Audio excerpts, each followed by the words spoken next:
tickets for today's draw and get ready to cheer and cash in. There's nothing like the thrill of a big hit on the field and a big win in your pocket. Our awesome volunteers are on the main concourse and cruising through the stands as well as those suites. So make sure you keep your eye on the field and the lucky vibe strong. It could be your number getting called. For more than 25 years, we've been there, helping Canadians find the extra space they need to grow and to create new memories. Access Storage. Buy Canadian, store Canadian.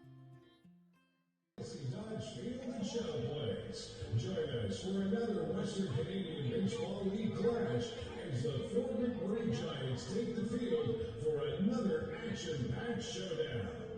Heads up for foul balls. If you or someone nearby gets hit, please let a member of the Great Plains security team know right away. And hey, if you catch a lucky one, swing by the Giant swag shop to score a special treat from the team. We're here for the home runs and high fives, not foul language and bad attitudes. If you spot someone throwing shade or getting a little too colorful with their words, let the Great Plains security team know.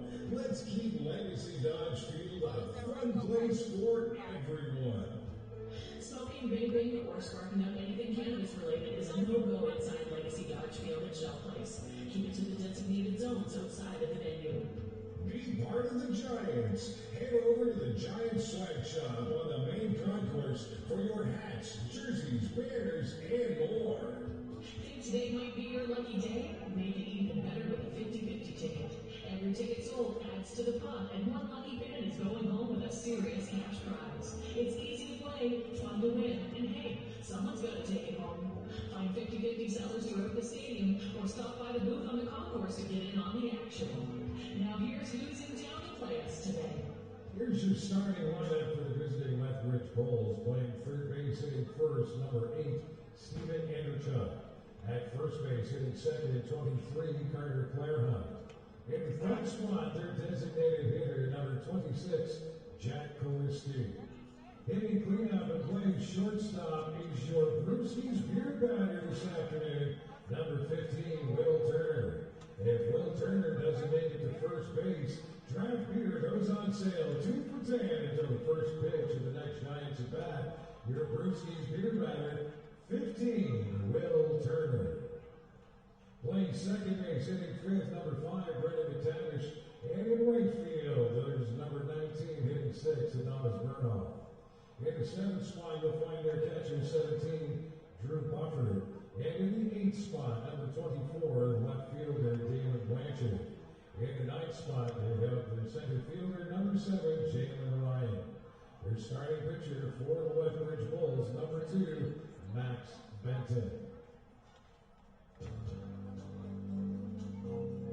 Here's your umpires for today's game as assigned by the Western Canadian Baseball League. For more information, visit WCBL.ca. At home plate today is Jeff Chipley. At first base, Mike Richards. And at third base, the veteran Don Bustis.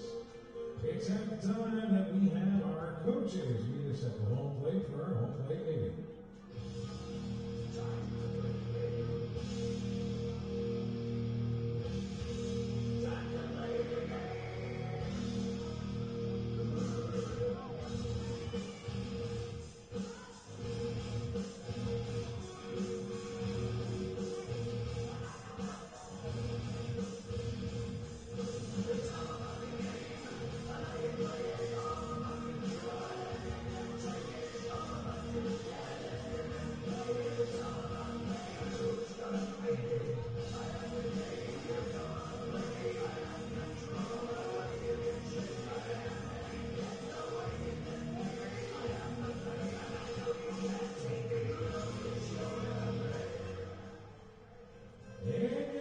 It's time for your Cloverdale Paints starting lineup for your four McMurray Giants. Playing center field from Langley, BC, number 28, Elijah Olival. Hitting second from Pflugerville, Texas, playing left field, number 26, Connor Reed.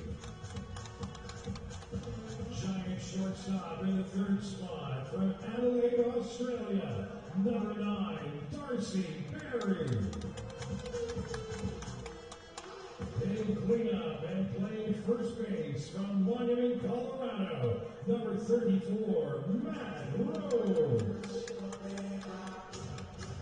The Giants catcher is in the fifth spot from Calgary, Alberta, number 3, Nick Sohan. The Giants right fielder hits in the sixth hole from London, Ontario, number 19, Camden Sanders.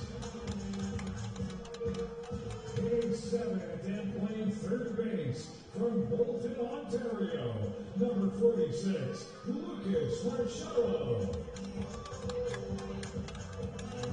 Playing second base and hitting eighth from London, Ontario, number 36, Eli McKean. And Giants designated hitter hits in the ninth spot from Bakersville, Texas, number 40, Liam Taft. Let's get set to make some noise. Your starting pitcher tonight from Queensville, Ontario, number 14, Luke Glenn.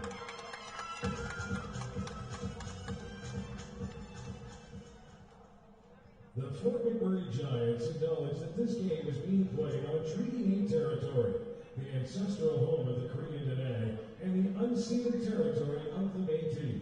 As long as the sun shines, the rivers flow, and the grass grows, we will honor these lands. It's at this time that we ask if you rise if you are able and remove your caps for the playing of our national anthem.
Welcome to a Sunday matinee action in the WCBL. My name is Sophie Hammond, alongside the great Matt Decker, ready to bring you some great baseball action in Fort McMurray, Alberta. We are in Legacy Dodge Field, home of the Fort McMurray Giants, as they look to wrap up the 4-game series versus the visiting Lethbridge Bulls. Now, folks at home, I have been away for the last couple of days dealing with things. My good friend Matt has been holding on the fort and making me continue to look like an amateur, which I am. And Matt, it's been quite a doozy of a series here for the Giants. You know, on paper, most people would think this is a bit of a mismatch, right? The strength of the Bulls team being offense, a weakness of the Giants being on defense, but it's been anything but that. It's been very entertaining. There's been some close contests. Yesterday going to extra innings. The Giants getting their first win at home 5-0 on Friday.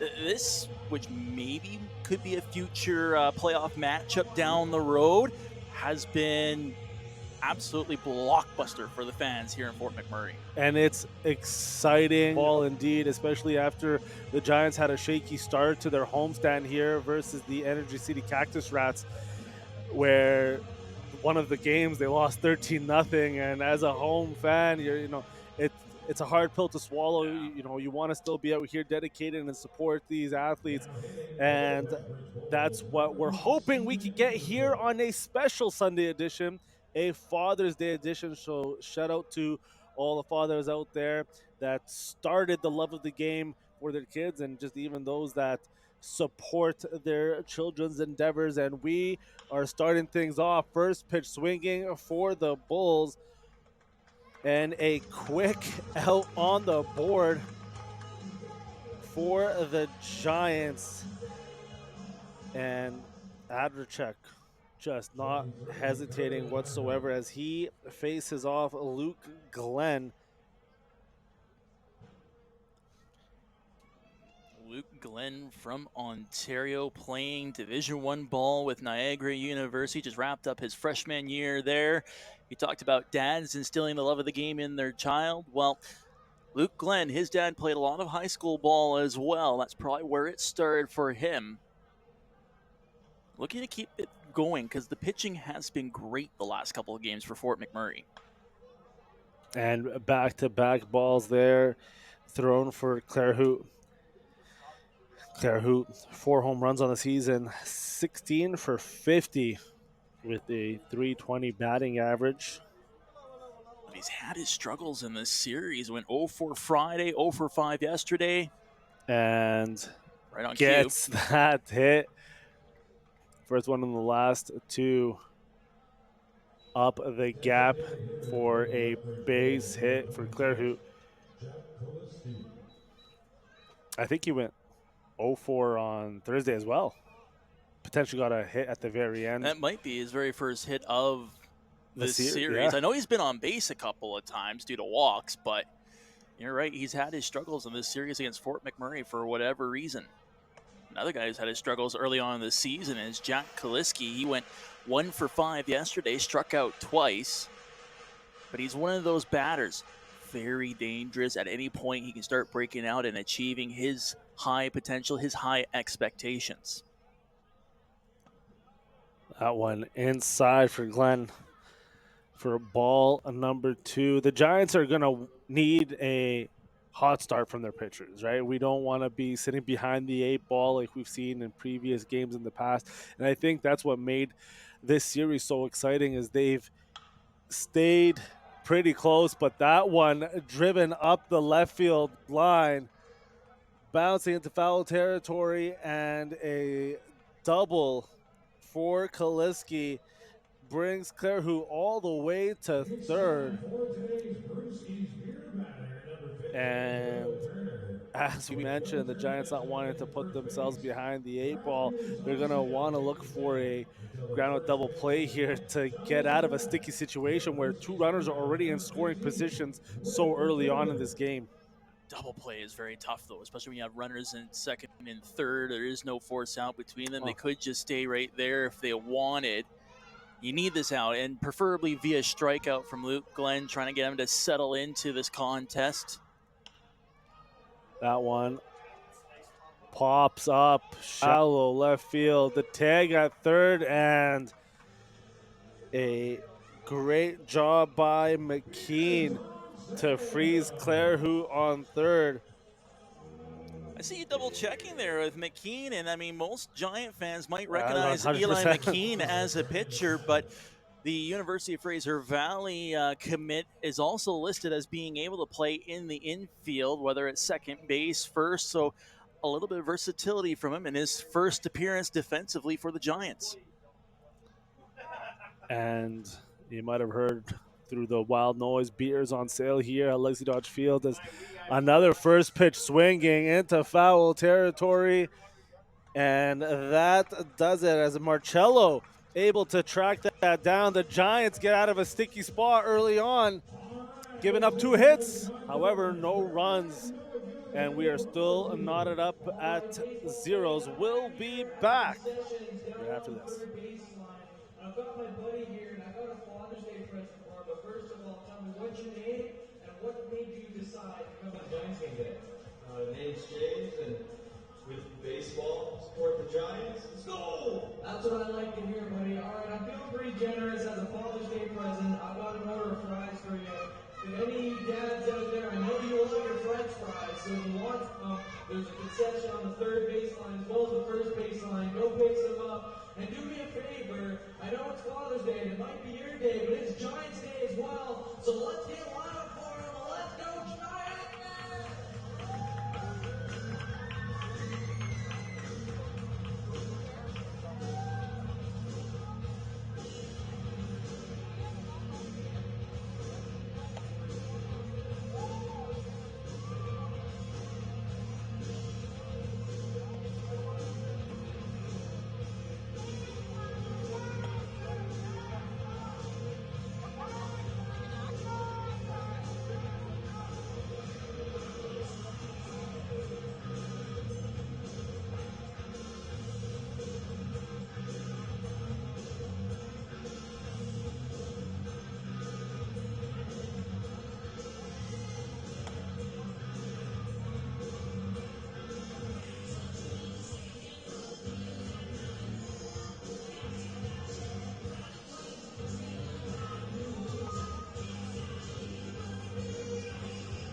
Welcome back as the Giants bats are about to start things off with Elijah Olable facing off the PEI native Max Benton, who in the 8 innings he's pitched this season has only given up 13 hits, 13 runs, and 7 strikeouts to his name.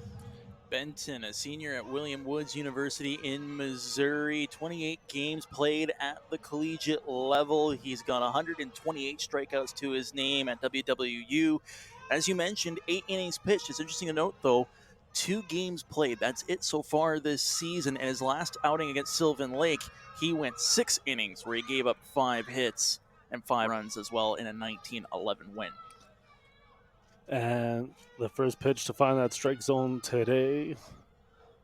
It's a 1-1 count to Olable, who has been probably the most consistent Giant we've seen all season. And he had a little bit of a rocky road the first couple games against the Bulls, a couple of 0-4s early on in the series, but last night 2 for 4, he had a double and all that as well. He kind of really found his mojo once again, and he's looked good in this leadoff position for the Giants this season. Facing a 2-2 count now from Benton. Olable love to keep this alive and does with that foul ball into SMS Equipment Stadium behind us. Another beautiful facility here in Fort McMurray, part of Shell Place and McDonald Island Park. One thing I absolutely love about Olable is how much fun he's having out there. He's bouncing around, he's interacting with fans. You can tell he's doing this for the love of the game. And that ball hit into center field. I don't even say deep or shallow. That was just center field. You can't get more center field than that for out number 1 on the board for the Giants. And if you're following the Giants on the various social media platforms, you always see Olable smiling and having fun, as you mentioned, right? He's come up to Fort McMurray and is excited to just be up here, and he's making the best out of that situation as a swinging strike by Rainey.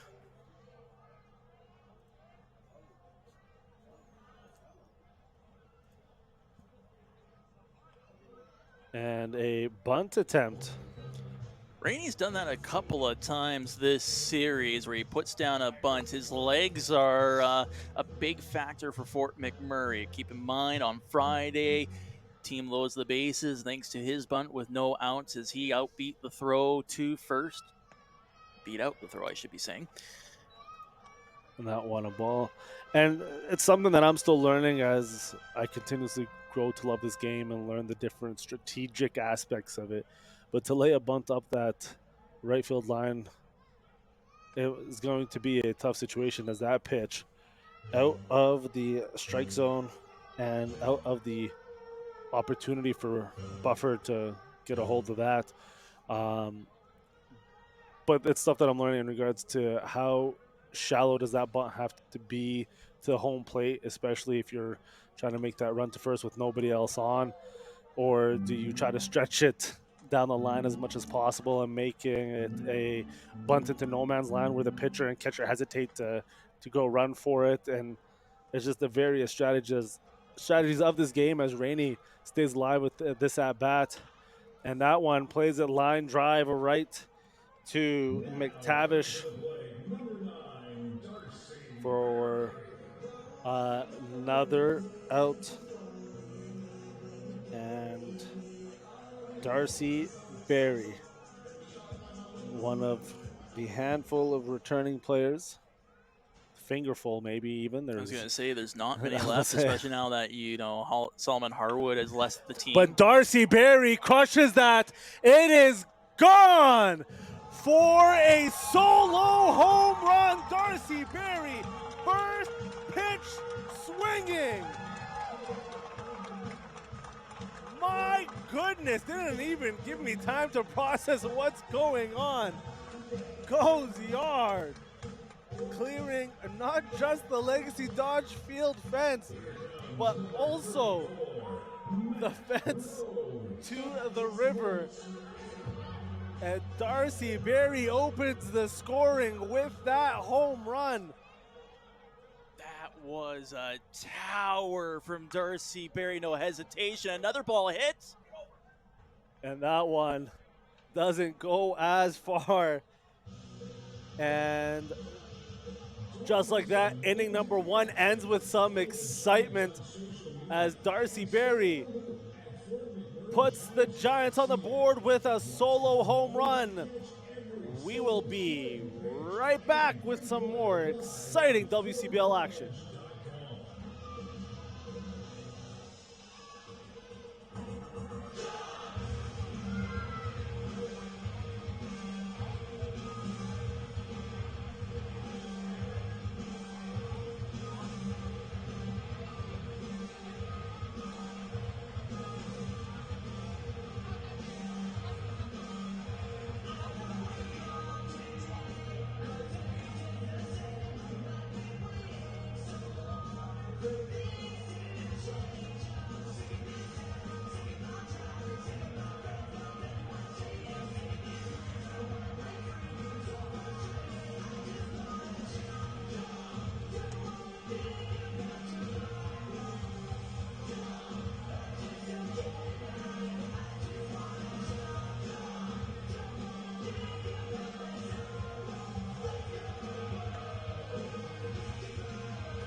Welcome back, folks.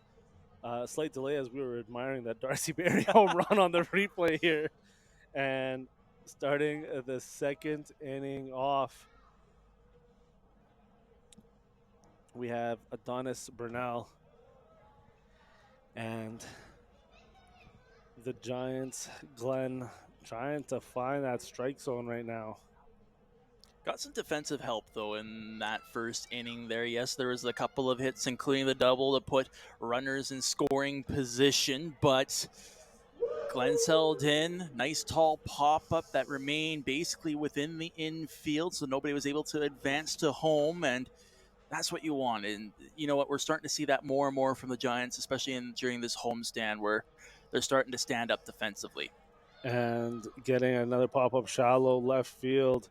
A great job by Rainey to come in and collect that for out number one here in the second inning. And man, I must have missed two very exciting games if this is anything like those two games to start this one off. It's been a terrific series between these two teams. And again, like I said during the opening, if you looked at it on paper, the top team in the West versus the bottom team in the West, you think it was a mismatch, but it's been anything but that. It's been low scoring. So, really, pitching and the defensive plays have been king. But you have seen some sparks offensively, like the Giants with getting bases loaded on Friday and scoring 3 runs. The home run by Darcy Berry, Lethbridge with a couple runs in extra innings last night.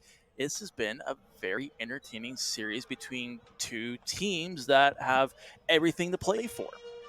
And we mentioned that the Giants, the Friday game looked like their complete game, the first full complete game that we saw from the team. And with the season here in the WCBL being a little bit shorter than most, it's a lot harder to get things going, as that one blows by Bufford and Glenn gets his strikeout, first one of the game.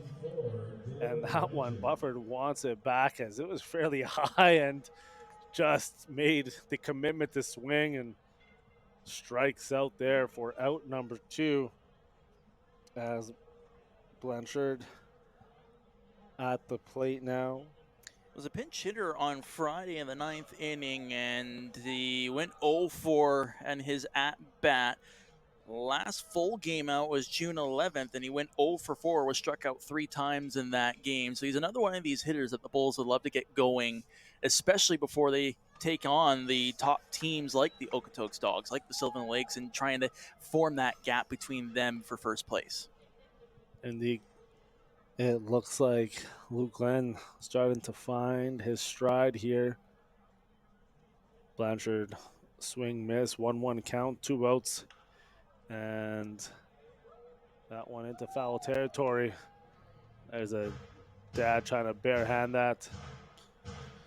When you kind of look at the statistics for Blanchard on the season, I mean, it started 2-for-4 against Brooks, 4-for-4 against Medicine Hat, 2-for-4 against Okotoks.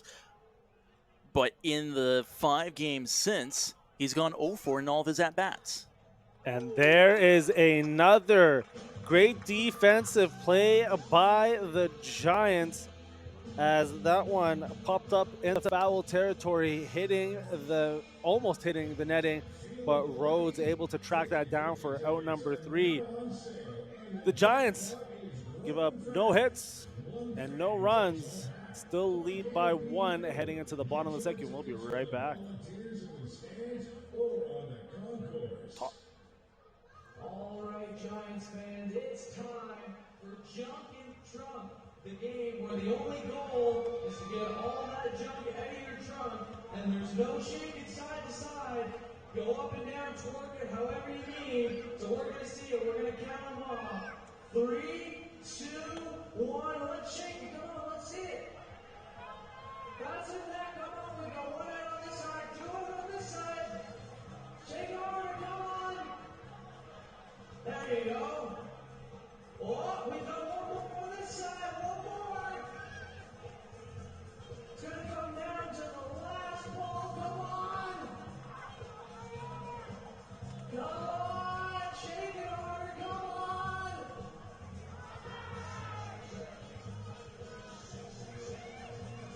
There you go. There you go. There you go. And happy Father's Day. Awesome job. And happy Father's Day to all the dads out in the crowd. And let's get loud for our Giants.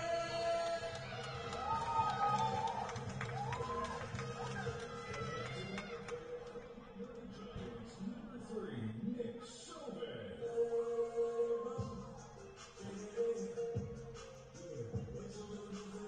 Welcome back, folks. Bottom of the second inning, about to get underway with Nick Sauvé to start things off. And that one just breaking inside for strike number 1.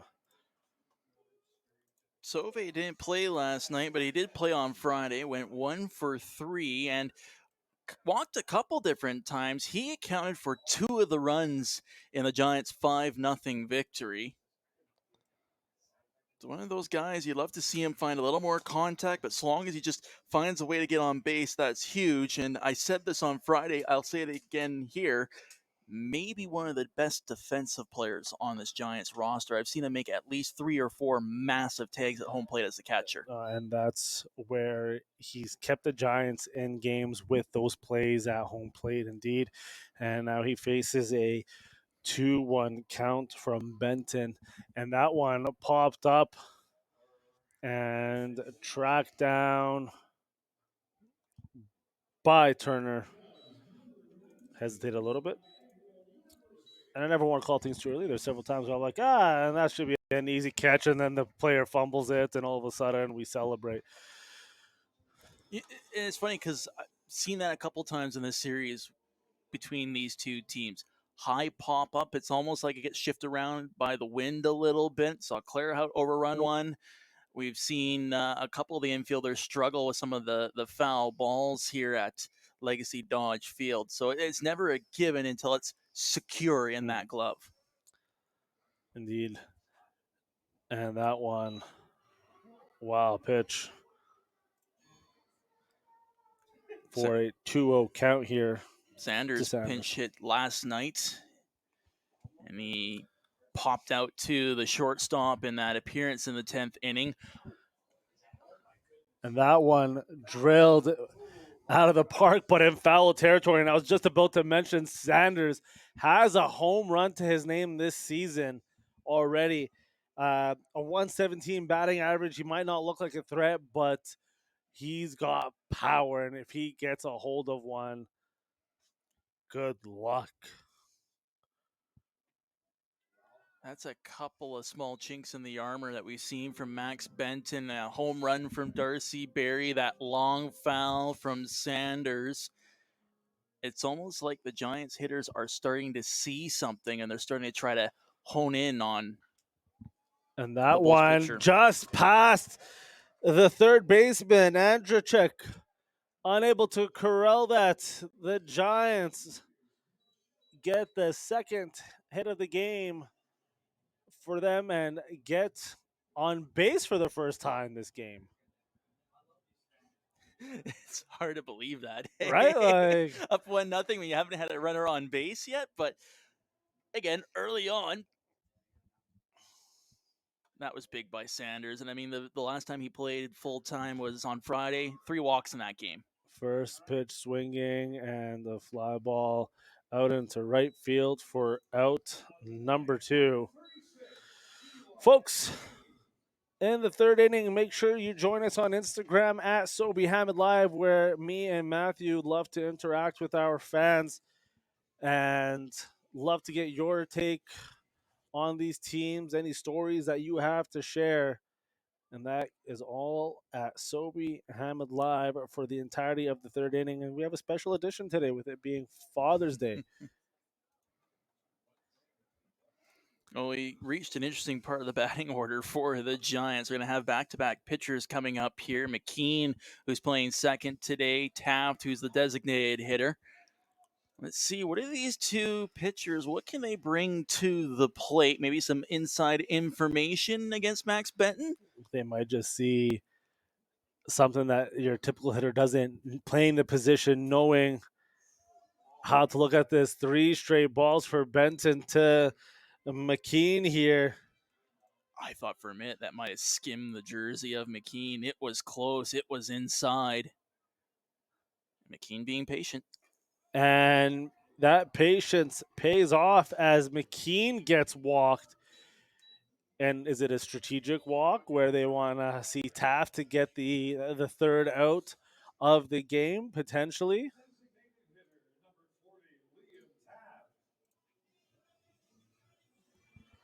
That's a tough one to say there. I mean, again, McKean primarily is a pitcher, does play a little bit of infield. I think that's just the control right now from Benton isn't quite there just yet. And the Giants would be happy with that, as Liam Taft, his first appearance at the plate this season. And it makes sense. Well, not just that. It's the first time he's had an at-bat since he started college ball at Allen Hancock Community College. Couldn't find any at-bat statistics for Taft when he was doing some searching through the list. So rare feat, folks. It's Yeah, it's different territory, uncharted territory, shall we say? And that's where you got to enjoy it. As Benton finds the strike zone versus the pitchers, it's a 2-1 count. Runners on first and second.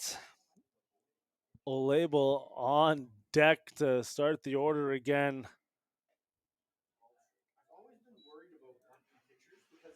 And now we have Benton getting back to this counts. 2 balls, 2 strikes. Just placing it, wondering if Taff will even swing at it. I think he will on this one. Yeah, he'll have to. Oh, but what do we know? Touche. What do we know? Couple of Full yackers. count. Runners will be moving. Benton does not want to walk Taff here and load the bases for a label. And that is right in the strike zone for strike number 3, out number 3. The Giants get a hit, don't get any runs, do leave 2 stranded, are still up 1-0. We'll be back for the 3rd inning right after this. And make sure you join us at Sobe Hamid Live, where we love to chat with the fans. Stay tuned for more WCBL baseball.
And welcome back, folks. Jacob Ryan to start off the 3rd inning. We are officially live on Instagram as well at Sobe Hamid Live. So come join the conversation as we have another exciting game here between the Bulls and the Giants. And it's been an exciting series.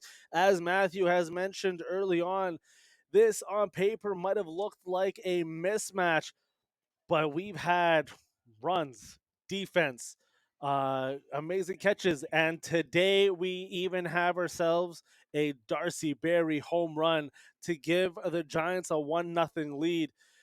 And Luke Glenn is finally firing on all cylinders here by the looks of it, with a 1-2 pitch coming up. There's a little bit of activity in the Bulls bullpen right now. Jacob Hagman is there. And out number 1. That one is as easy as you could do it. The big thing that's worked well for the Giants, they haven't let the Bulls' strengths get the better of them. This is a Bull team built on offense, built on hits and runs. They go into every single game feeling like they can out-hit and outrun an opponent. And yes, they've won 2 or 3 games against the Giants, but they haven't dominated in those categories. Not at all. And that other ball popped up into the infield, and McKean tracking that one all the way in for out number 2. And what we're seeing here is Luke Glenn getting these batters to make contact and just pop it up, and it's keeping his pitch count low. He's not going deep into these, at bats with these lethal Bulls, because they can make things difficult for a pitching staff. Well, and it's not just preventing the Bulls from making life difficult for you. It's prolonging your appearance out there and making sure that the Giants don't have to use as many pitchers in a game like what we saw during the first series against Sylvan Lake, where they went through 5 pitchers in a game. They've only gone through, well, there's the 2 during their 5-0 win. Yesterday, they went through 4, but they put in Rabajon and Amerlin in the 9th and 10th innings, respectively, and letting Taft go 6 innings as the starter. The pitchers are finding ways of getting quick outs, ensuring that they're remaining efficient, and that's really turning what's been a weakness into a bit of a strength for them right now.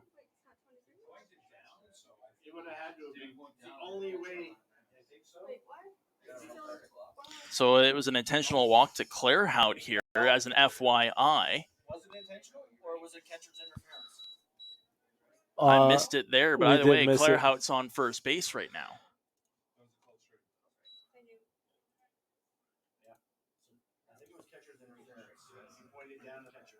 And as we get things figured out, swinging strike there. So from what I'm hearing from the statisticians next to us is that they called catcher's interference against Nick Sauvé, and that's why Clairhout's now on first base. And that one, once again, popped up, getting tracked down, and just couldn't get the over-the-shoulder catch. Is Rose. Kaliski continues fighting. That is a tough play to make for Matt Rhodes. I mean, you're looking over top of your shoulder, trying to track to see where's the trajectory of that baseball. It's one of the toughest catches for a football player is the one over the head in stride. And for a baseball player, when you got a smaller target you're trying to spot in midair that sometimes blends with the sky, it's even tougher for them. Notice, though, the first thing he did was throw the hat to the ground and then go chase after it. Well, and it's different. In football, you are the target.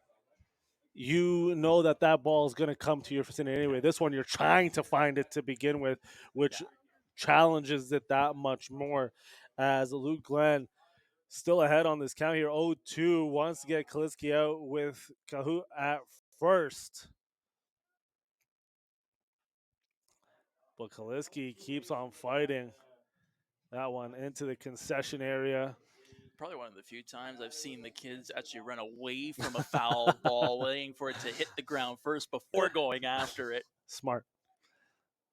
I compare it to like feeding time at the zoo with the way that they swarm the ball. It reminds me of, was it Pee Wee soccer, right? Like bumblebees. Just one ball, everybody conglomerates, and just as you mentioned, bumblebees and follow suit. 1-2 count. This is probably the longest at bat that Glenn has had to face here with Kaliski. Several foul balls, and that one contact made left field, and what a pickup by Rainey. Luke Glenn continuing to roll here. Out number 3 on the board. The Bulls don't get a hit. They leave one stranded, and we'll be back bottom of the 3rd right after this.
but there's people that are willing to help carry that for you. And we are back. Bottom of the third inning. Giants still up 1-0.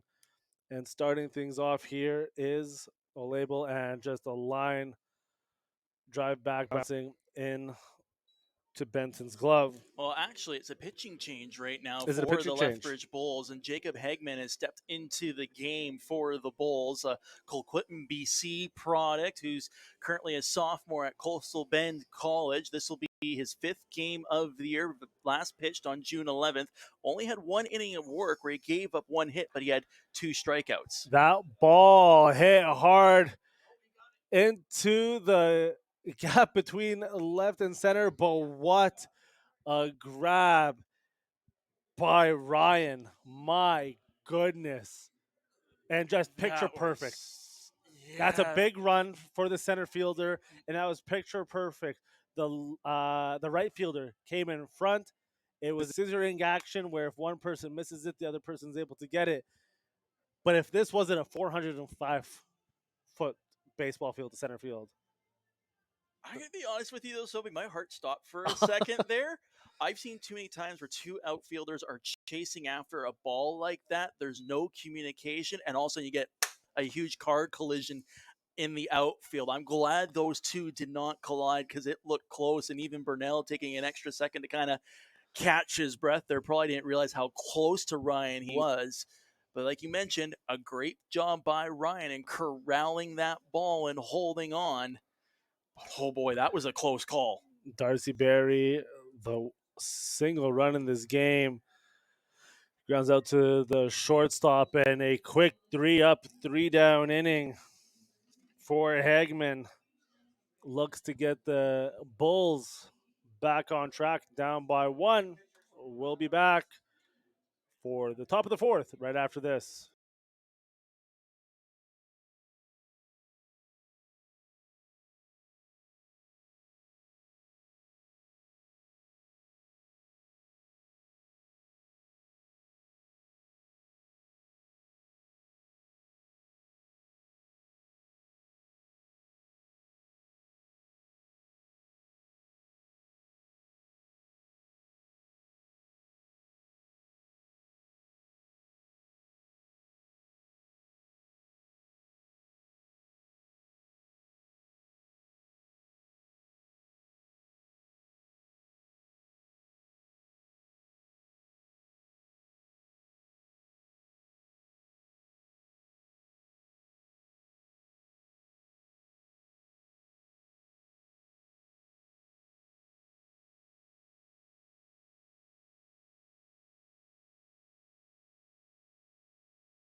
I don't know who to.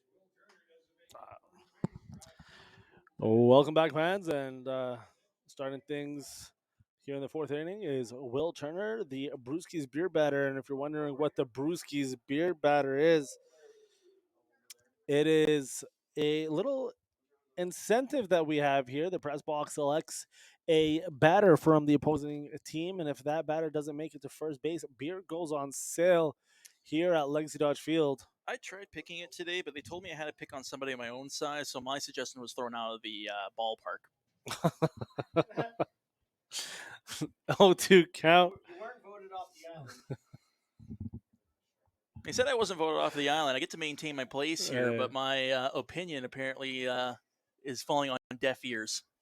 I wasn't here for it. The parking lot here at Mac Island is absolutely ludicrous today with the carnival in town, a lacrosse tournament in town. There's a on the last day of the carnival too. And the weather's finally holding up here as Turner hits that to the shortstop, and out number 1, beer on sale. Let's celebrate on a Sunday afternoon. Good job by Barry there. Makes the grab, takes a step in the right direction, and just fires it on point to Matt Rhodes. It's those simple plays that sometimes have been a struggle for the Giants, but that one looked, as mentioned, pretty simple. And a foul tip strike for an 0-1 count here to McTavish. And Luke Land just looks really good right now. He's got solid control of that ball. That first strike that he threw to Turner, 87-mile-per-hour fastball that looked even faster, to be honest. It just had some extra oomph to it. You and I looked at each other early on in the first inning, especially after he gave up the 2 hits on the first 3 at-bats, and we're like, is he going to find a way to dig in here? Is this going to be a kind of back to same old with Fort McMurray? And no, he really has just found his way into the groove despite tagging McTavish with that pitch. I think the big thing is he's not giving the Bulls any good contact pitches. And when they do make contact, it's right to a defensive player for the Giants. Correct. Or it's high enough where that defense could get into position. It gives them time to get there. And that's what it comes down to defensively, as he does hit McTavish with that one to get him on first. And now that brings up Burnell. But there's another one of those examples, right? Gets the player to pop it high, and a great job by Darcy Berry tracking that one down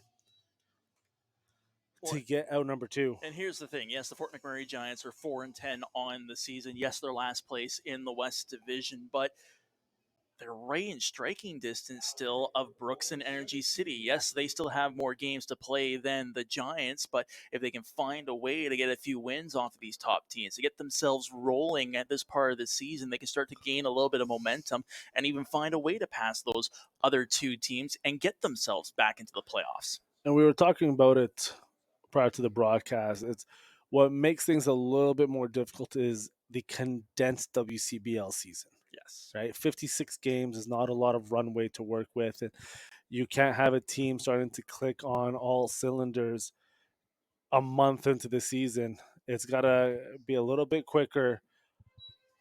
And Matt, you're showing me something right now on your computer screen from around the league. Go for it. I decided to take a quick look at the out-of-town scoreboard because it's always fun to see what other games are happening. So right now, Saskatoon, they're having a doubleheader against Weyburn, and the Berries are up 7-4 in the bottom of the 5th. Okotoks leads Energy City 1-0. Regina's up 2-0 on Medicine Hat. Scoreless between Sylvan Lake and Brooks, but the one score that caught my mind, and this game is in the top of the 2nd inning. Moose Jaw Miller Express, 11-0 on Swift Current. Yes, 11 runs in the first inning for the Miller Express.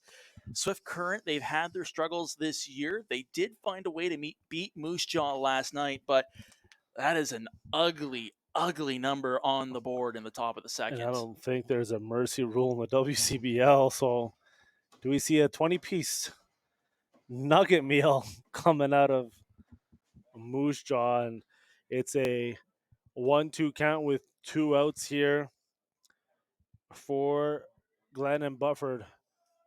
Runner goes. That ball hit. Line drive over the head of Rainey. It will bring in and what a play by the Giants, and none other than Sobey to make the tag at home plate. Oh my goodness, the Giants defense stepping up and making sure the Bulls don't get a lead.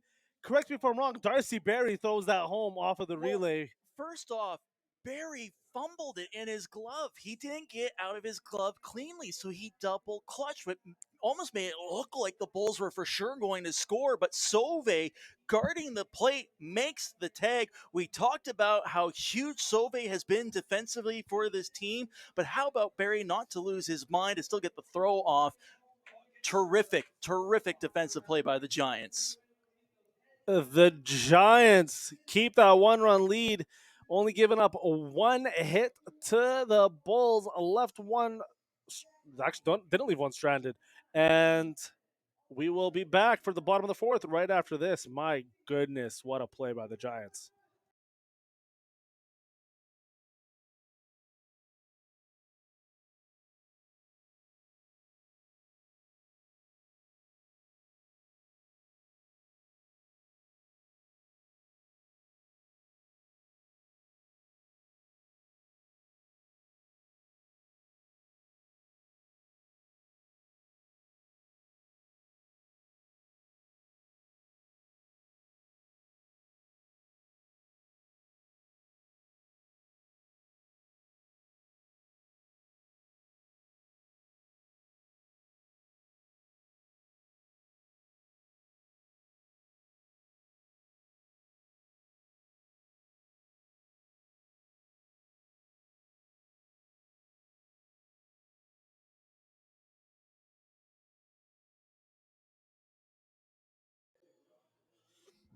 Welcome back, folks, as Matt Rhodes and the Giants look to capitalize on that defensive play. What a defensive play at that by Sauve and Darcy Berry connecting.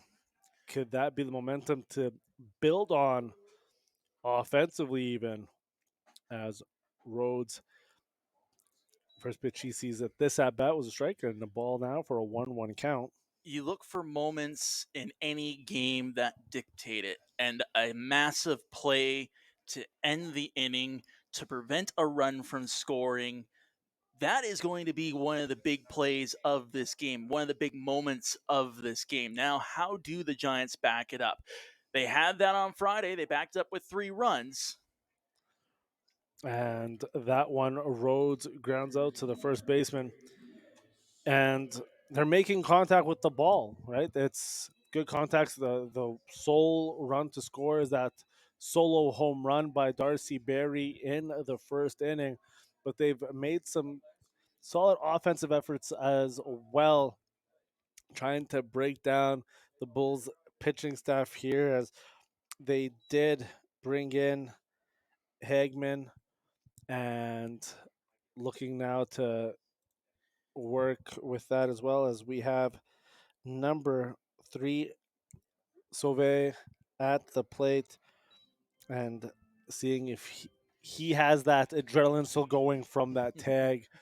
And it's a dangerous thing because sometimes that overexcitement can lead to issues. But his aura, as the kids would say right now, has Hagman pitching away as it's a 2-1 count. I'm not too worried. I'm going to point back to home opening weekend for the Giants, where he made an unbelievable defensive play, came up, got a base hit. And unable to beat the throw from Andrzejczyk for out number 2. Well, understandable. The Bulls went to the bullpen to bring out Hagman. I mean, maybe a little shaky early on from Benton through the first 2 innings, and Hagman's really settled down Lethbridge defensively. 3 up, 3 down in the third. He's sat down the first 2 batters here in the fourth, looking to do the same thing with Sanders.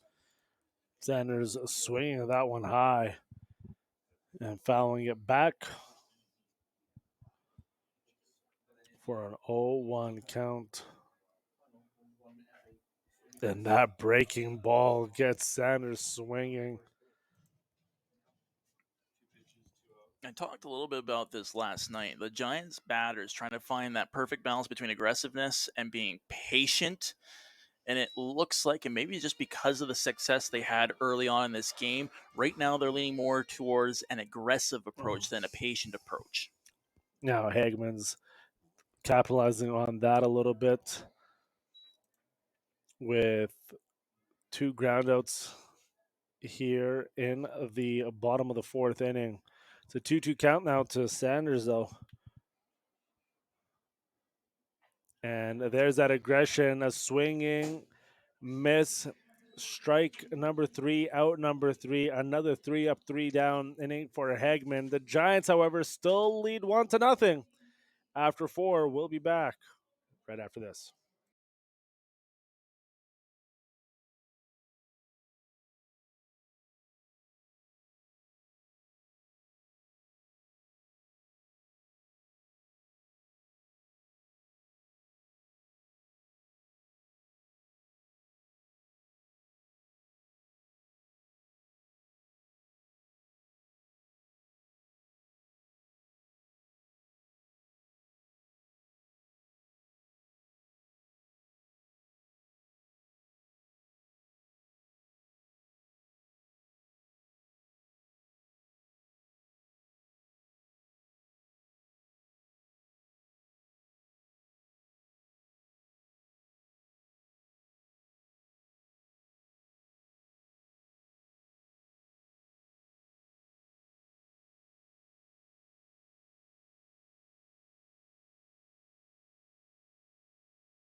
Welcome back. And things are starting off with Blanchard, the Magnolia, Arizona native.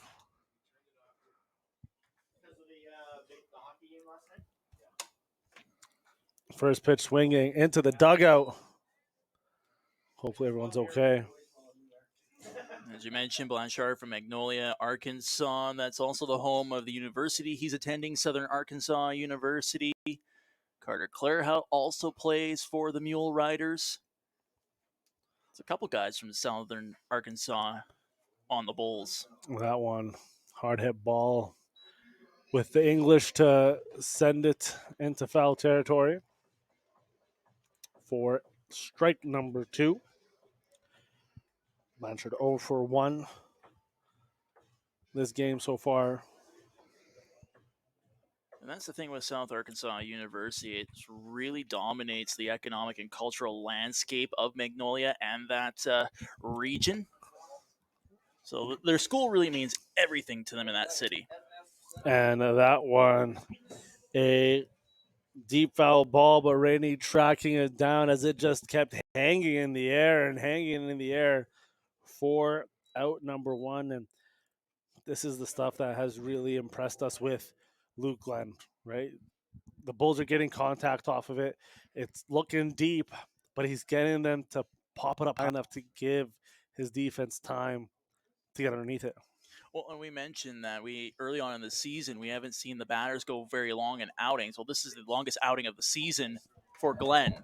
Darcy Berry, my goodness.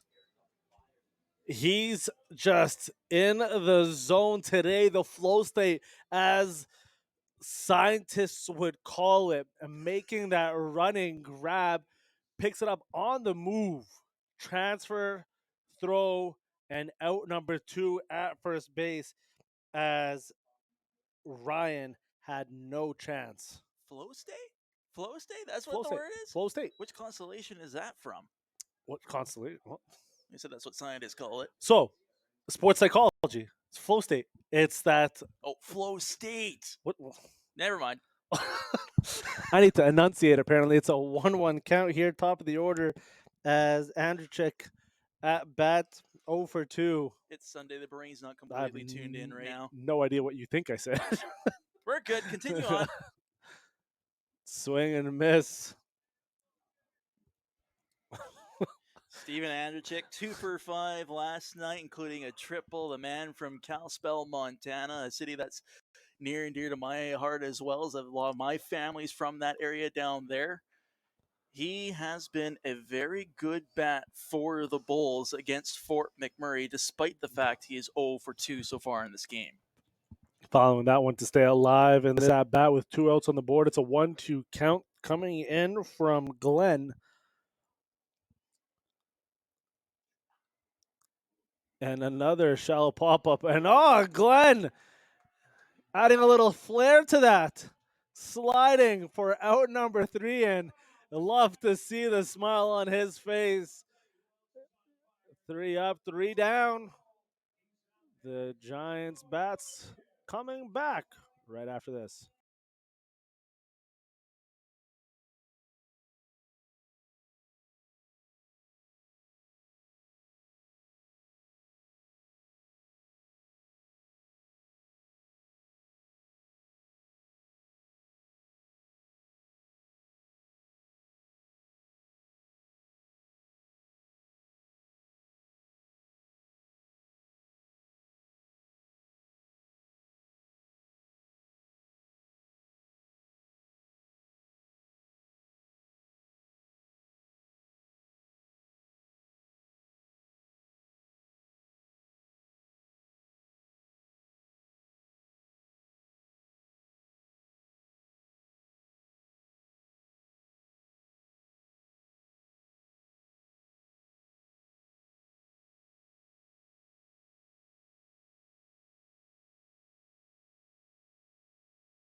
Welcome back. Welcome back. Welcome back.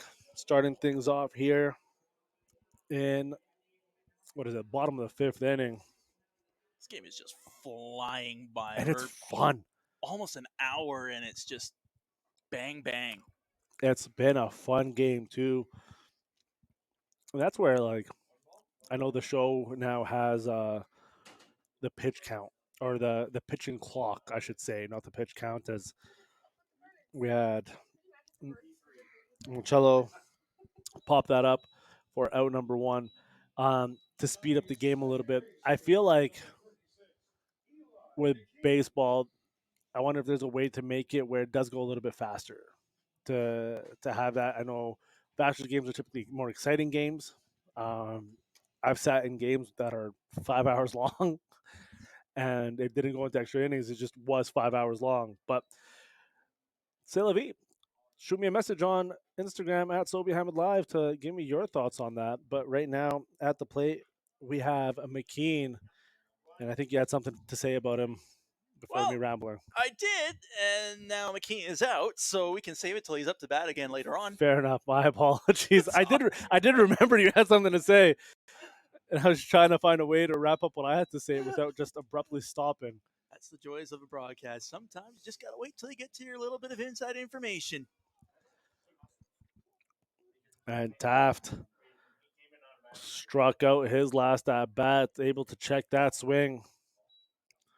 Struck out his last at bat with, I think, not swinging once. No, it was on his shoulder the whole time. And Taft is a guy, just from the little I've seen, he likes to play with some emotion. I mean, yesterday, a couple of strikeouts, especially the 2 strikeouts to end the innings. He was fired up with a little bit of a Triple H impression. Swings that one, and Taft, his second at bat, to our knowledge, ever. Because we can't find stats, and gets a hit. A career 500.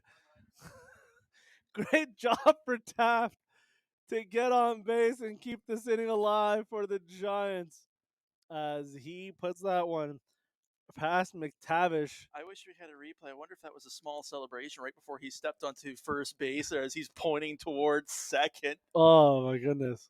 That was great. Congratulations to Liam Taft.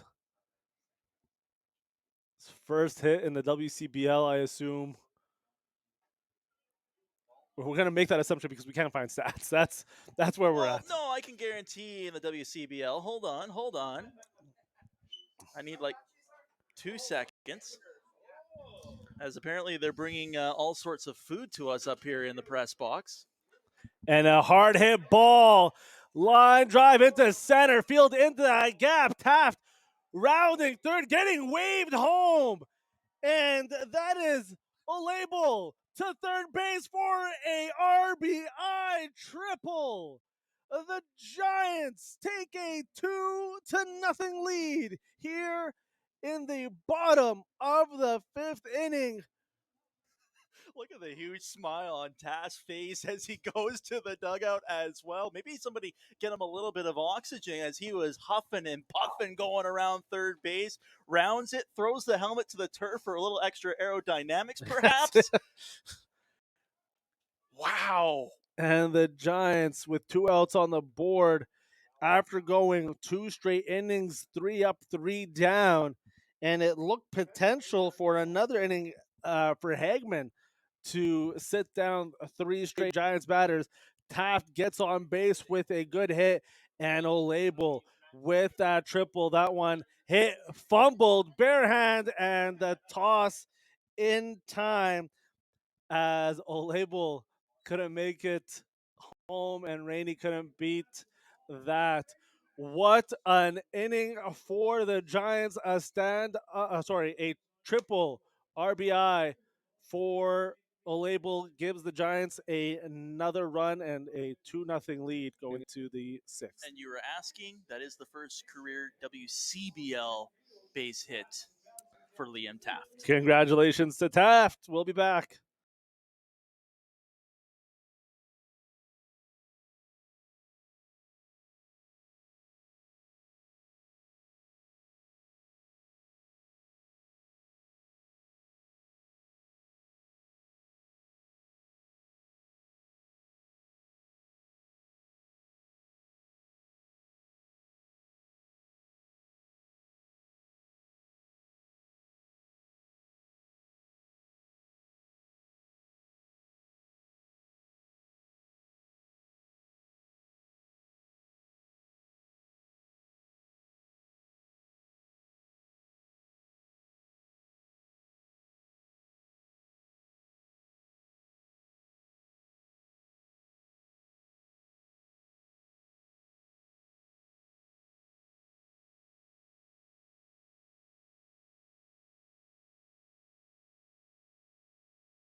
Well, welcome back, folks. As what an exciting game we have going on here in Lexi Dodge Field in Fort McMurray, home of the Giants, who are up 2-0 versus the Lethbridge Bulls. And Claire Hoop, first pitch of this at bat is a strike. There is a little bit of activity in Fort McMurray's bullpen right now. We might be getting near the end of the line from Luke Glenn, who's had a terrific game entering his 6th inning of play. If my eyes are correct, that might be Braden Wilson warming up here, potentially 30, or it could be 31 Penhelm Stanton, one of the two. My money would be on Wilson, as Stanton recently pitched for the Giants in this series.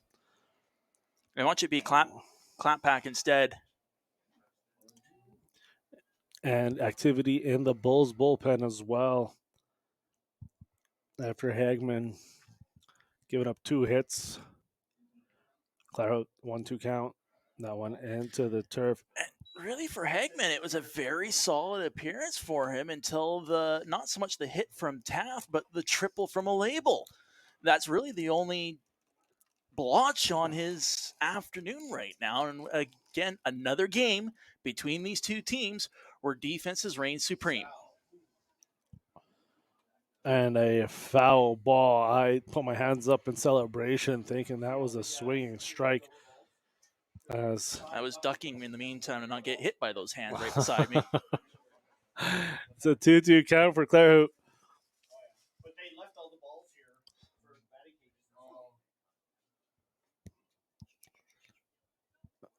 cages. Luke Glenn looking to retire. Another one, and that one into foul territory towards the bullpen and out into. Well, the nice thing about that foul ball, and with him stepping off of the mound in the bullpen, I confirm that is Wilson who's warming up for the Giants. So it's a 0, not a 2 or a 1. Way to find the silver lining, Matthew.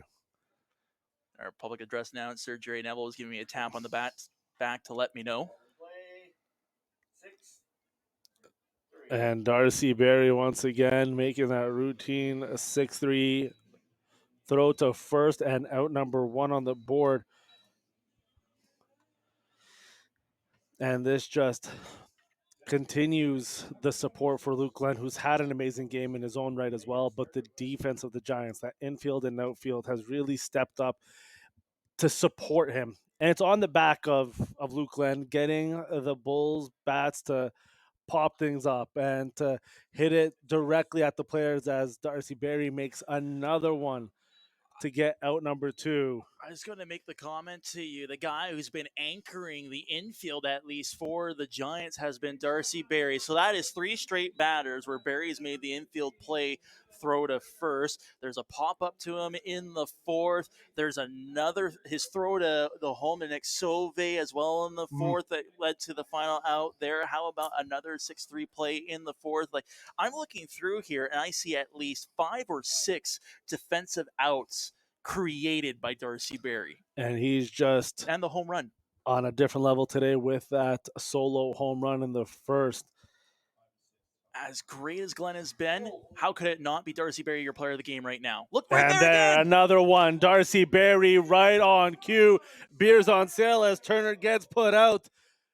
3 up, 3 down. The Giants still up by 2. We'll be back right after this.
For more than 25 years, we've been there, helping Canadians find the extra space they need to grow and to create new memories.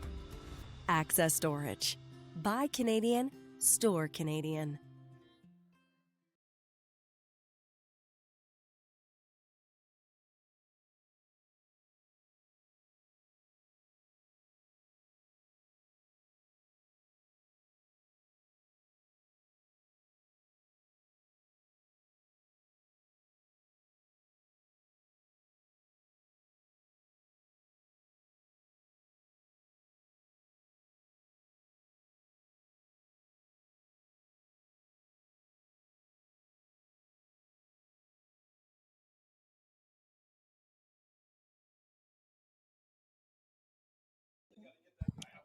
Welcome back, and boy, oh boy, what a game we've been having here.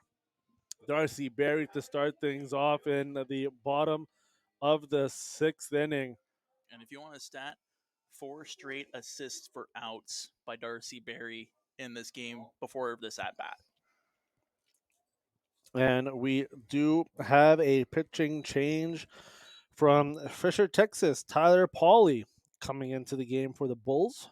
It's the second time this series Pauly has made an appearance. He played on Thursday in the Bulls' 5-0 win, 2 innings against Fort McMurray. Did not give up a single hit in that outing and through the 6 batters he faced. See if he can bring something similar to settle things down for the Bulls. They haven't been bad defensively. They actually have been very solid in their own right. But right now, they're the only team who's given up runs, and a lot of that's due to the defensive play by the Giants.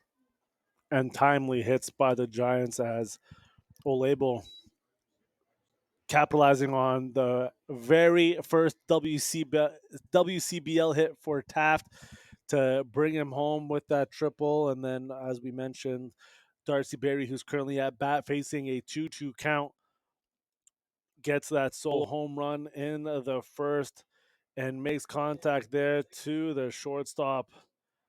And a great play by Turner to get out number 1 here in the bottom of the sixth inning.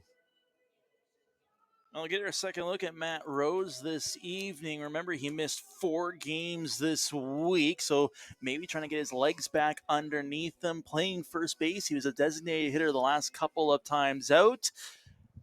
And this is a guy who potentially could be the biggest threat with a bat for the Giants. His numbers at the collegiate level back that up.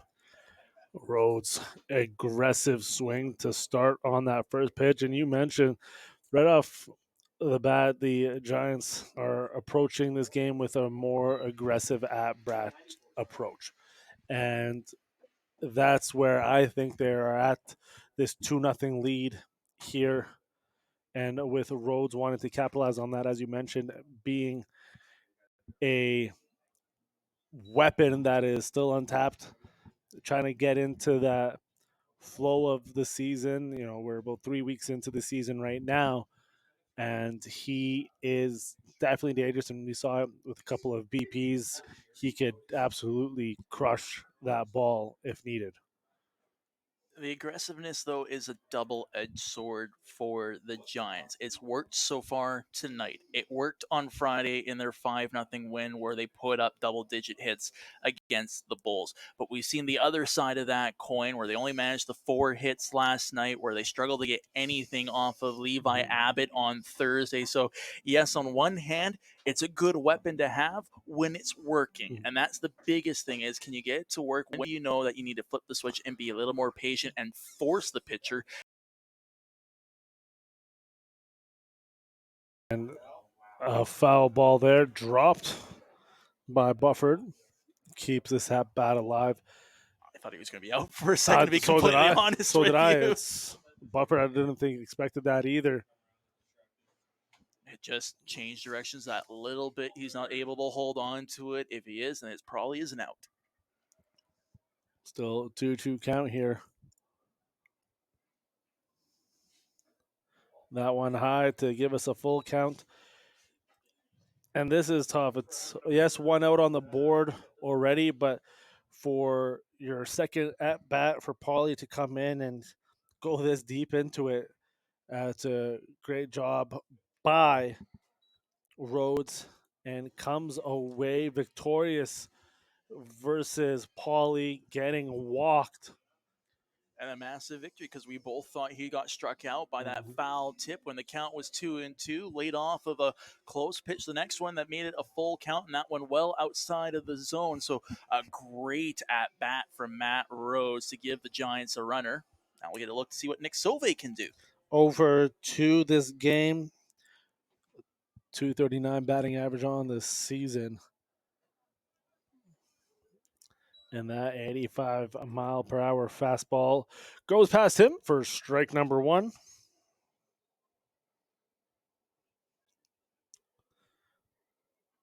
Sauvé also has 1 home run to his name this season, 4 RBIs. Had 4 home runs as well with the Okanagan College Coyotes. Led the team in RBIs with 25. Played hockey till he was 16. I wonder if he was a goalie.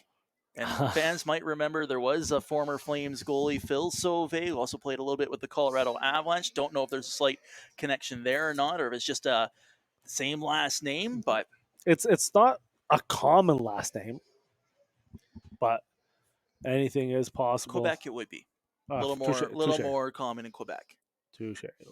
1-2 count, 1 out, 1 on. Sauvé gets contact on that, and that's a blooper dropping into shallow center field.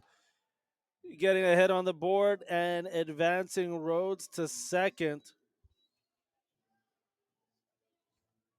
And then you have Sanders coming up now, who is 1 for 2 on the night. He's been struck out once. Meanwhile, Jimmy Boulanger is warming up in the bullpen for Lethbridge. And there's that aggressive at-bat mindset for the Giants. First pitch swinging for Sanders into foul territory.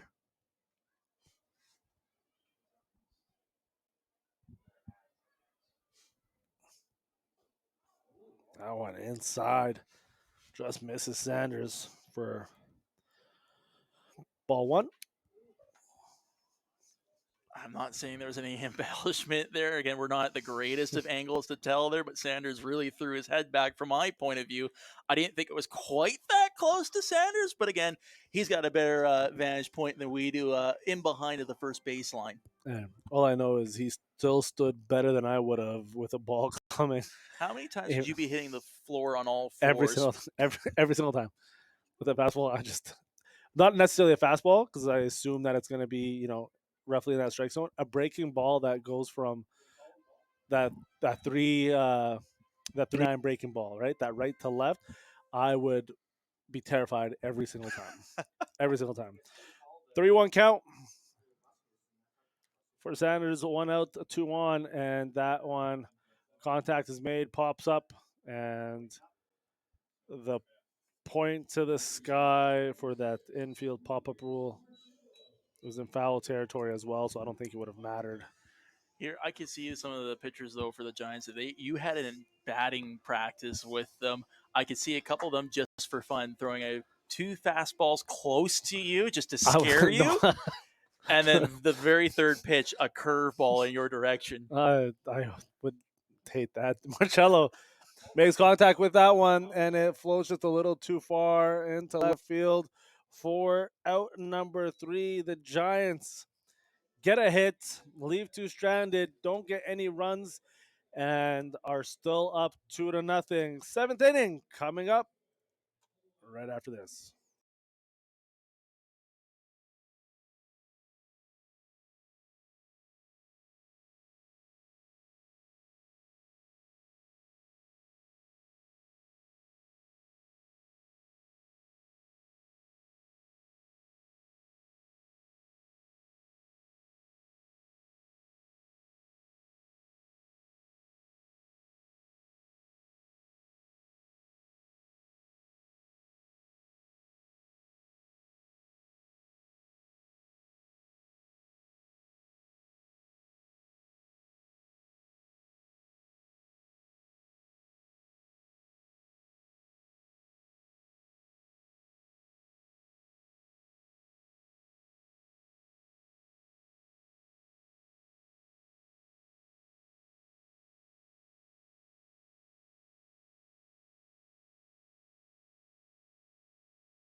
Welcome back, folks. Top of the 7th. And Luke Glenn still in this game, who's had a masterful performance and supported tremendously through the Giants defense. And starting things off is McTavish for the Bulls. McTavish 0 for 1 on the night. I'm just doing a quick scan here right now, but I believe as it currently stands, Glenn is matching Liam Taft for the longest a Giants pitcher has gone in a single game, which is huge. And this is the stuff that we talked about, right? Having that consistency on the mound from your starting rotation pitchers. There is still activity in the Giants bullpen, as it's a 2-1 count now to McTavish.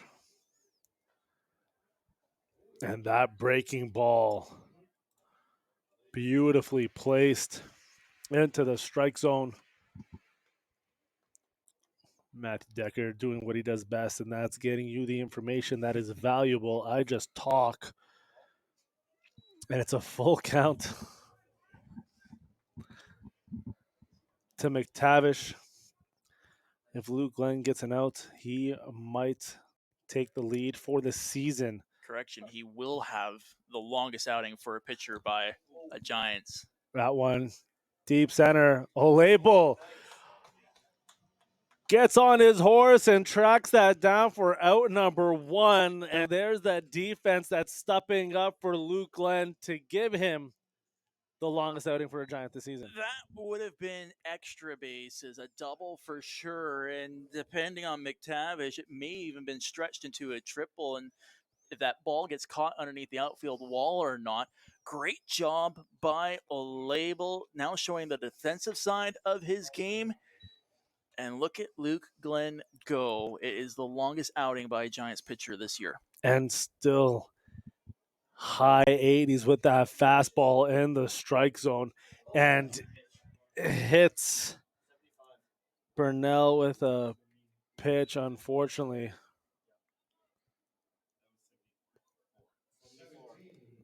That was the 74th pitch that Luke Glenn threw in this game. And Bernal looks a little hesitant walking over to first base, maybe a little ginger right now, but it was an 84-mile-per-hour fastball to the left kidney. My back hurts even looking at that.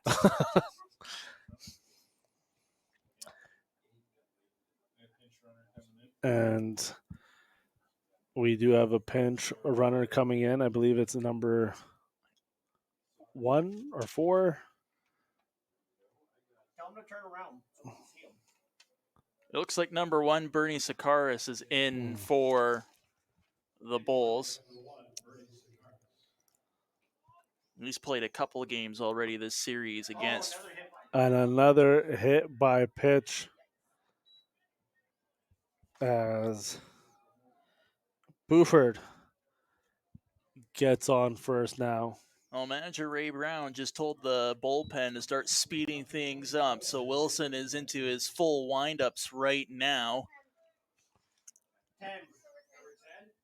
Quick glance from Glenn to his manager to make sure nothing more is going on.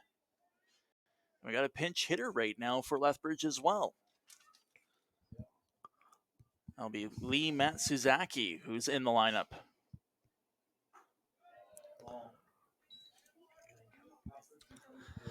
And this is what the Giants want to avoid here. They have a 2-run lead. There's now runners on first and second after a masterful performance by Glenn. They don't want to get themselves in a position where they're going to allow.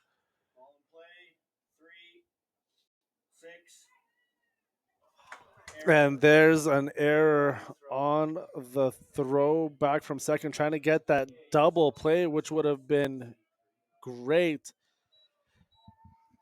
But that is the first mistake we've seen Darcy Berry make there. And you know what?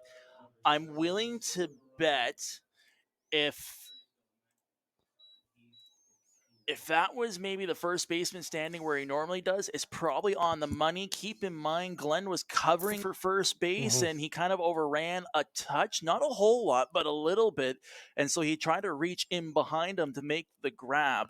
Just that little bit of timing is the reason that one didn't quite work, and the Bulls have cut the Giants' lead in half. And a foul ball on that bunt attempt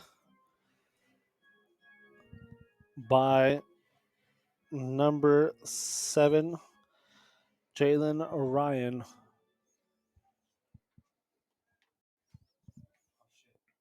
And Ryan's been a batter who's been hot and cold this series.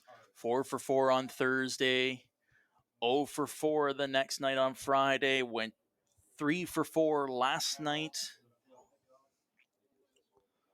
and so far 0 for 2 this evening. Glenn struggled with the two righties. That one ball as well.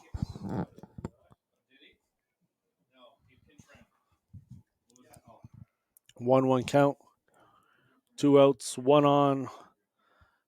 The Bulls able to get a run on a error throw by Darcy Berry. His first real blemish on the game. Otherwise, it's been a masterclass performance. It's been the Darcy Berry show this afternoon. I wouldn't take anything away from that error there. Him, and with the way that Glenn's finding ways to get through innings, guarantee this will be the last inning for Luke Glenn. Yes. You can just tell that the control is starting to wane in the 7th inning. But if he's able to get out and keep the Giants up by 1, that will be a win in their books. 2 balls, 2 strikes, 2 outs, runner on first. And that ball hard hit into foul territory. Sounded good coming off the bat. But Luke Glenn and the Giants hold on to that 1-run lead.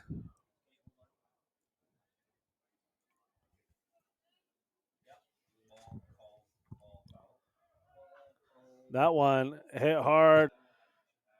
Communication, and what a great job by Sanders to track it down. Luke Glenn, 7 full innings, 0 earned runs. And the Bulls leave another one stranded as they don't get a hit. I don't think even on that because of the error. 2 hit at batters. Do get a run scored. The Giants still lead by 1. We'll be back for the bottom of the 7th with McKean starting things off.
Welcome back, folks. The Giants give up a run on an error throw. Darcy Berry, top of the 7th, and we are back and starting things off for the Giants is McKean. Well, and some people might question, okay, why are the Giants using two pitchers in the bottom of their order? McKean playing second, Taft the designated hitter. Well, a little fun fact and some inside information. Eli McKean was actually a regular at first and third base during his college season at UFV, and also hit a grand slam during the CCBC championships. And McKean getting to second base on an error throw by McTavish. Run the bases hard, kids, and success will follow. And to follow it up, well, Taft hit and played second base when he was in high school, and lately putting in the extra work in the batting cages during practices just in case they need another option.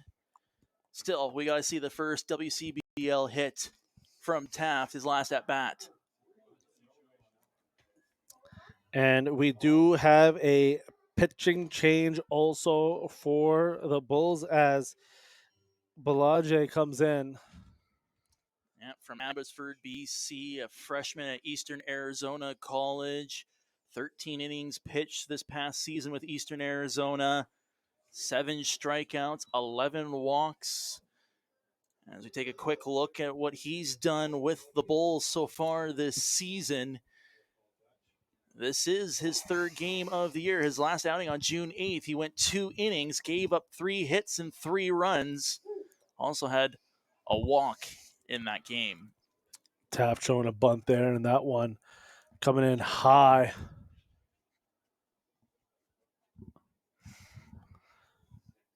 You know, most people, they change tabs on a computer. I'm like that with paper. And there's the bunt that drops. Does advance McKean and Taft. Dangerous play for a pitcher sliding into first there. I love the commitment by Taft. Not just sliding into first, but going head Wow, first. man, like, he desperately wanted to beat out the throw for McTavish because that was a bunt. It was a little awkward the way it bounced to the second baseman. That's selling out. That is showing that you are willing to do whatever it takes to get wins at this level. And that's something that is huge as McKean now on third. And top of the order, Olabel got that triple and the RBI to bring Taft home in inning number 5 and faces a 0-2 count here. And you can tell that Olabel wanting to be aggressive, feeling confident from the triple, his last at bat, looking to find that fine line of aggressive and patient. He was there on a very close pitch, and he stays alive.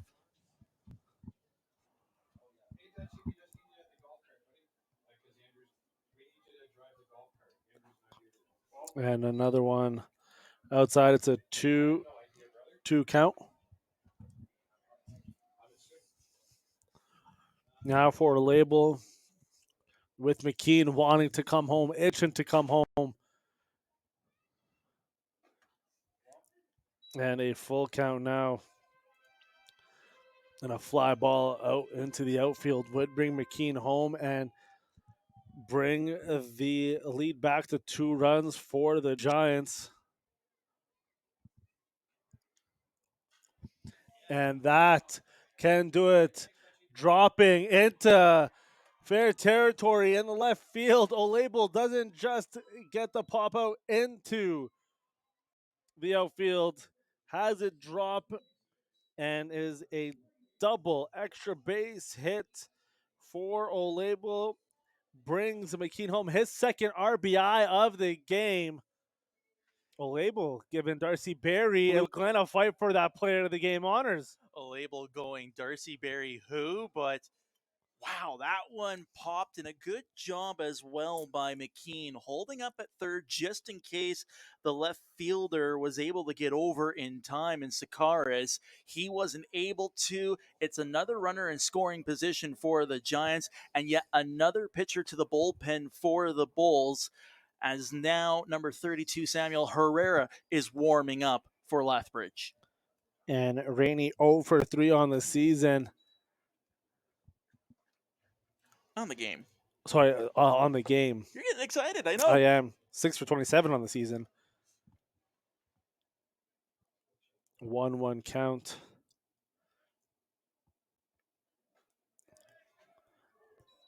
And that one beating him with that breaking ball for Bellinger.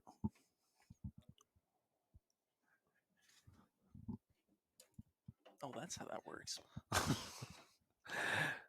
Doing a little bit of cleanup inside and high for ball number 2. Adjustments, so I'm not looking through gadgets trying to see the play. We'll have to find a way to clean this glass during the road trip for the Giants. I'm not climbing on anything and getting the outside. Sorry, bud. And that one.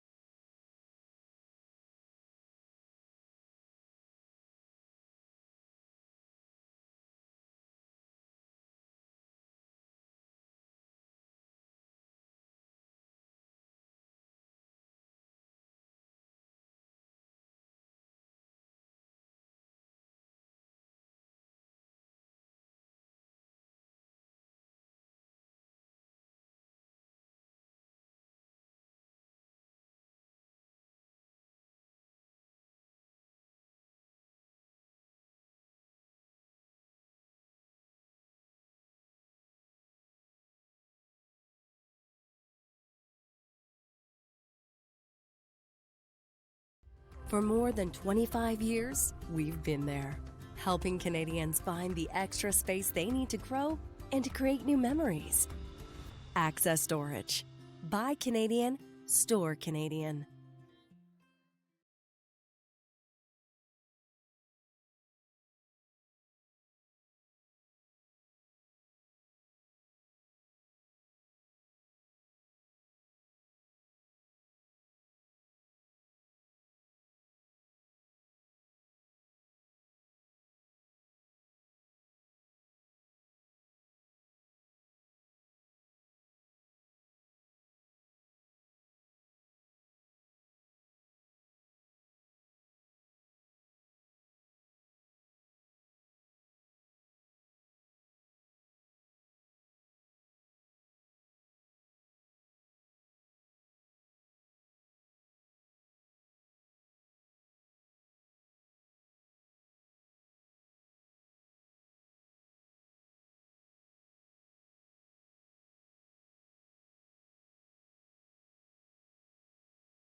Welcome back as Herrera's completed the warm-up and Darcy Berry at the plate. Herrera, the 5th pitcher to come in for the Bulls this game.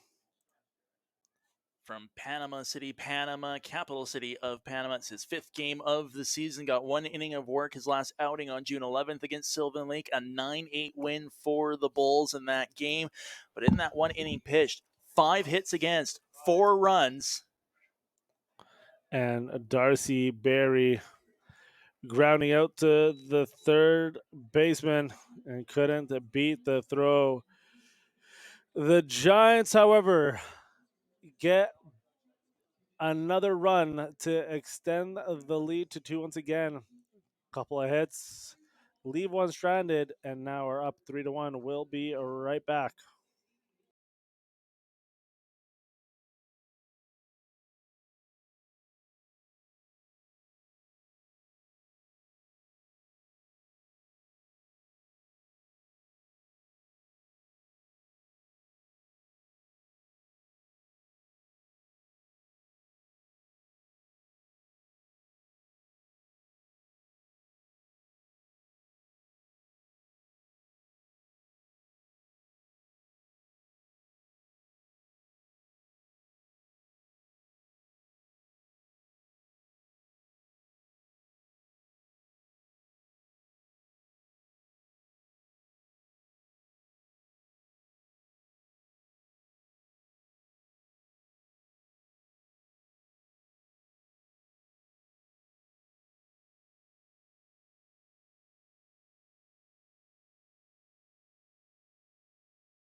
Welcome back, folks. Bottom of the eighth, starting up here. Matt Rhodes to start things off for us.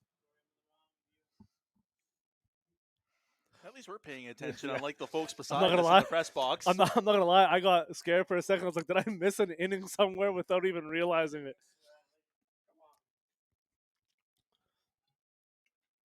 Great game by the Giants so far this afternoon, and what could potentially be their last round of at-bats. How huge would it be right now if you can find yet another run to give you some more insurance heading into the top of the ninth?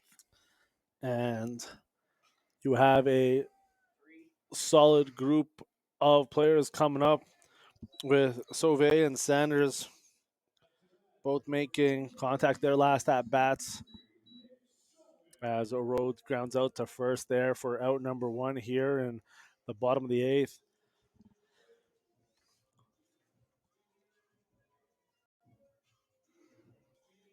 Billings put the jacket on for a moment. He just took it off again in the Giants bullpen. I'm fully expecting to see him come in for a save situation in the ninth. Ball thrown to Sauvé there. As Herrera remains in this game, the fifth pitcher for the Bulls today. That's something we have not seen from Lethbridge in this series. They've basically gone on average 3 pitchers in a game, and that's a lot of credit to the Giants, their batters, that they've been able to get to the Bulls and chase some of the pitchers. And that one popped way high. It takes a couple seconds to come back down. You know, it's been up in the air as McTavish tracking that one down and getting out number 2. At the same time, if Fort McMurray, you don't want to give too much of a spark to Lethbridge here, right? 3 up, 3 down, and maybe they get a little bit of confidence coming off of that. Their last inning, they got a couple of runners on base. It's playing smart baseball right now. That's what Fort McMurray is looking to do. That said, I think they're pretty confident defensively. With the way they've been playing today, indeed. Luke Glenn getting some tremendous support. Wilson coming back after being in tough positions several times in that inning to keep the Giants lead at 2 runs, 3-1 game here in Legacy Dodge Field as that 2-0 pitch just a tad high. Herrera throws that ball, and it's a 2-1 count for Sanders.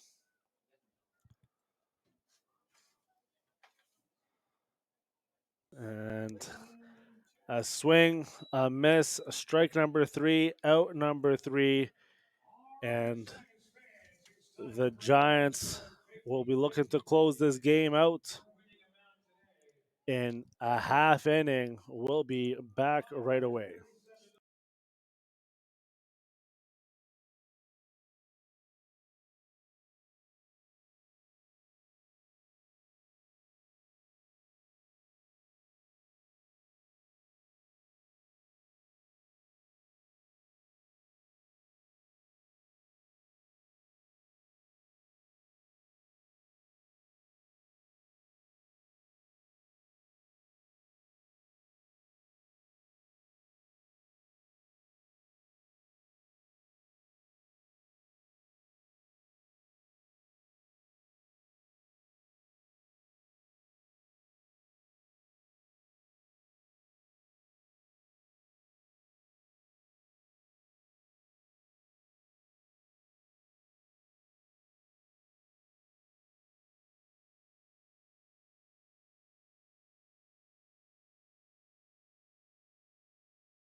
Felt a little connection there with you real quick here. As top of the 9th inning, about to get started. A pitching change. Chris Billings coming in to close out the game. And then first at bat is number 1, Sakaris for the Bulls. Billings from Highland, Utah. It's his 5th game of the year. He's been in 7.2 innings, 12 strikeouts during those innings. He's in a gap year right now, looking for a new school. You can tell he's got maybe a little bit of an exaggerated windup, but he can get a heck of velocity on that, as there's also a defensive change of Miles Murphy in at second. They're trying to let me know here. I already got it, bud. It's a save situation apparently, as well as Darcy Berry making that long throw to first. Roads stretching out a little bit. Again, if Darcy Berry isn't the player of the game, I don't know who else deserves it right now. It's He's him been or terrific. Him or a label. 2 RBIs. Glenn, you can put a his name double, in there too, but a triple. right Luke now, Glenn. my vote right now is Berry.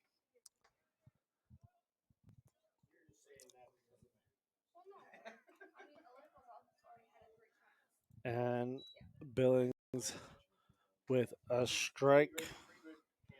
2 buffered. 1 out on the board.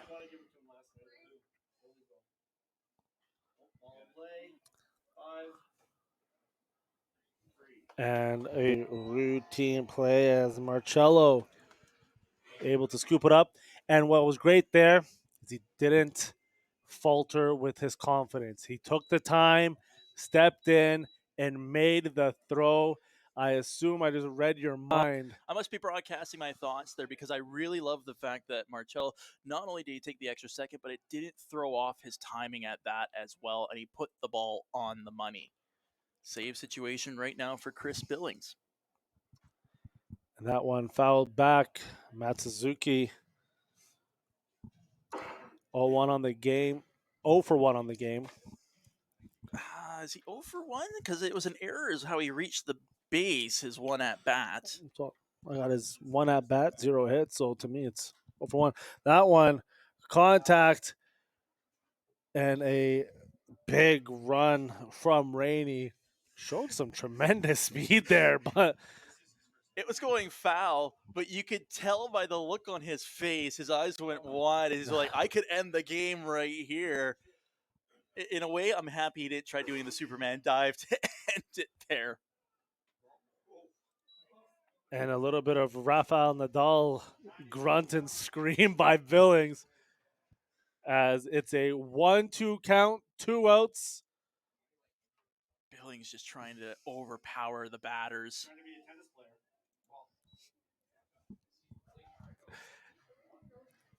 And would love to end this on a strikeout, but the way the game's been going, a ball popped in the air, and the defense stepping up to get the final out of the game is quite possible as well.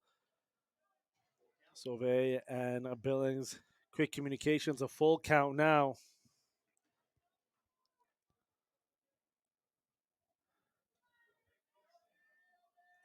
Billings and the Giants wanting to end it.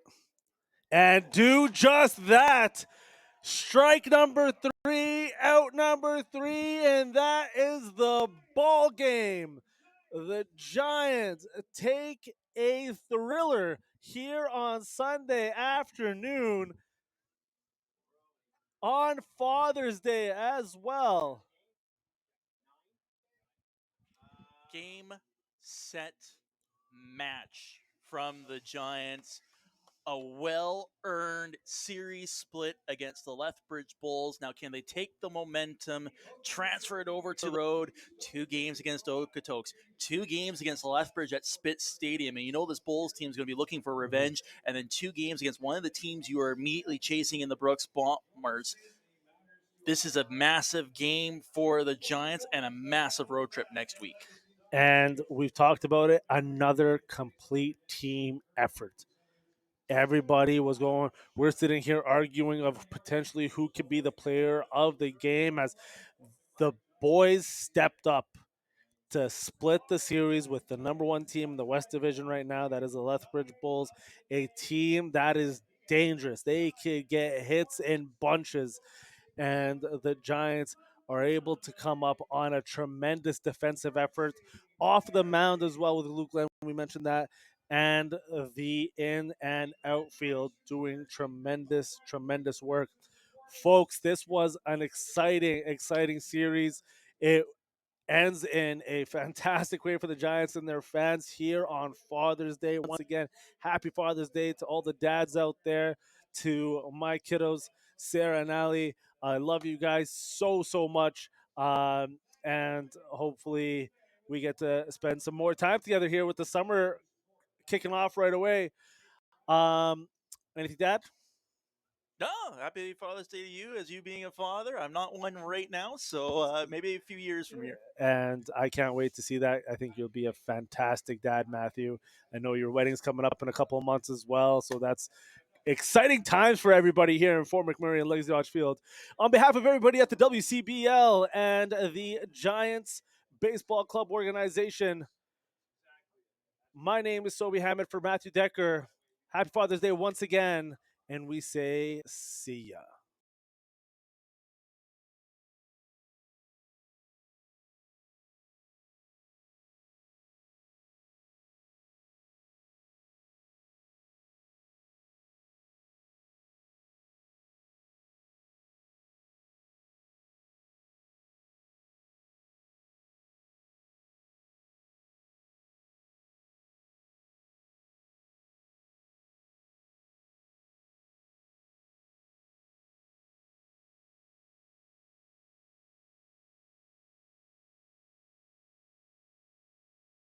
For more than 25 years, we've been there, helping Canadians find the extra space they need to grow and to create new memories.